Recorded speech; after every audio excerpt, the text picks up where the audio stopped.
سے عیسائی آئے، یہاں سے مسلمان آئے، یہاں سے سو آئے، یہاں سے سو آئے، یہاں سے ہزاروں، یہاں سے ہزاروں. اب بغداد میں ایک فساد کا ماحول برپا ہو گیا.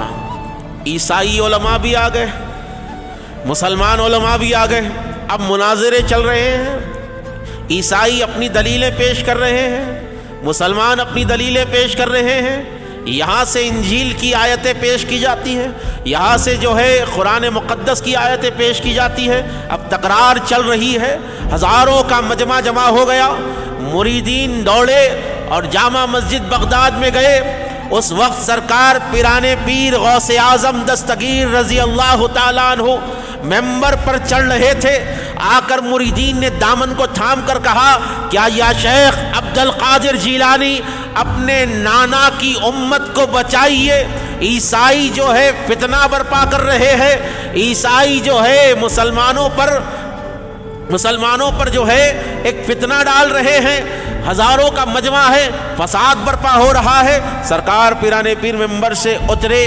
کسی نے کہا کہ خطبہ دے دیجئے، وقت نکل جائے گا. غوث اعظم نے ارشاد فرمایا کہ اللہ رب العزت نے وقت کو عبد القادر کے قبضے میں کر دیا ہے. جب چاہے روک سکتا ہو، جب چاہے آگے بڑھا سکتا ہو. یہ ولایت ہے، یہ ولایت ہے سرکار پیران پیر کی. اس مجمع کی طرف گئے، ایک ہجوم اٹھا کہ سرکار غوث اعظم تشریف لا رہے ہیں. عیسائی علماء کے پاس گئے، جا کر ارشاد فرمایا کہ تمہارا اعتراض کیا ہے. وہ کہنے لگے کہ اے عبد القادر، مسئلہ یہ ہے کہ ہم کہہ رہے ہیں کہ ہمارے نبی عیسیٰ افضل ہے، ہمارے نبی عیسیٰ افضل ہے، آپ کے نبی سے افضل ہمارے نبی ہے.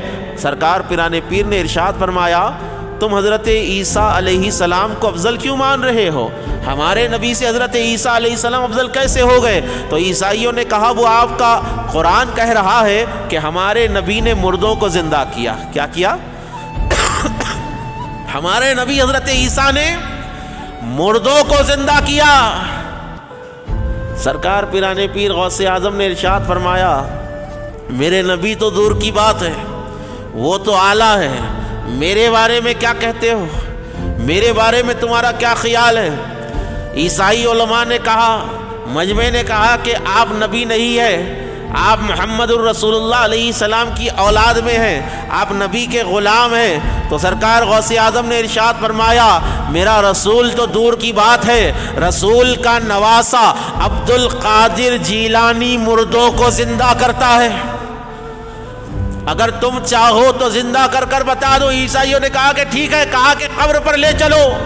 پرانے قبرستان میں لے گئے، 100 سال پرانی قبر کے پاس لے گئے. کہا کہ کیا آپ اس کو زندہ کر سکتے ہیں؟ کیا آپ اس قبر والے کو زندہ کر سکتے ہیں؟ سرکار غوث پاک نے کہا کہ اس کے بازو والی 350 سال پرانی ہے، تم کہو تو اس کو زندہ کر دوں. کہا کہ زندہ کیجئے. سرکار پیران پیر نے ارشاد فرمایا، اس قبر میں ایک قوال ہے، گویہ ہے، تم کہو تو اس کو گاتا ہوا اٹھا دو. یہ ولایت ہے، یہ ولایت ہے. نبوت رسول پر ختم ہوئی، ولایت کا دروازہ مولا علی سے چلا. اس دور میں ابو جہل آ کر کہتا کہ اے محمد، آپ کے دین کے حق ہونے کی دلیل کیا ہے؟ اللہ کے نبی ارشاد فرماتے، تو کیا دیکھنا چاہتا ہے؟ وہ کہنے لگا کہ چاند کے 2 ٹکڑے کر دو، میں مان لوں گا. نبی نے انگلی کے اشارے سے چاند کے 2 ٹکڑے کر دیے. اب رسول نے جب ظاہری طور پر پردہ فرمایا، اب عیسائی کافر آ کر دین کی حقانیت پر سوال اٹھائے، تو جو پاور نبیوں میں ہوتا تھا، نبیوں کی عطا سے وہ پاور اللہ نے ولیوں میں عطا فرما دیا ہے.